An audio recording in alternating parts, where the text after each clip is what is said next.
Forget the stress that comes with boring weeknight cooking. Whip up a dish that's fun, slurpable, and nutritious. Hi, I'm Erin Good, a Hy-Vee registered dietitian, and today I'll show you how to warm up your winter with a bowl of spicy tuna roll ramen. To kick things off, mix a half teaspoon of cayenne pepper, a 1/4 teaspoon of salt, and a 1/4 teaspoon of black pepper in a small bowl. Then sprinkle the flavorful mix on 2 ahi tuna steaks.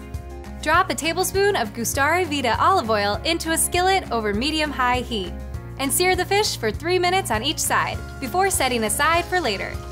Ahi tuna is a rich source of omega-3s, high-quality protein, and vitamin D. Next, add a tablespoon of olive oil to a saucepan along with 1 teaspoon of ginger paste and 2 teaspoons of minced garlic. Then sauté for 1 minute.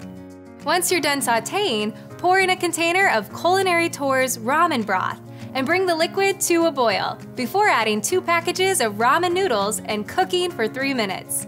I like to break up the noodles before cooking to make the process a little easier.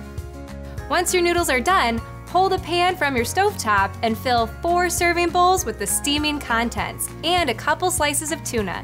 Ramen gets lonely on its own, so we're also going to add in some healthy veggies to keep it company. Top off your soup with 1½ tablespoons of dried nori, a 1/2 cup of cucumber, and a 1/2 cup of shredded carrots for an added dose of fiber. Follow those up with 1/2 an avocado and garnish with sesame seeds. And you've got a delicious dish that's fun for the whole family. Bring out the chopsticks! For more Hy-Vee Healthy You recipes, head to Hy-Vee's YouTube channel. And remember, you can always connect virtually with your local Hy-Vee dietitian at hyvee.com/health.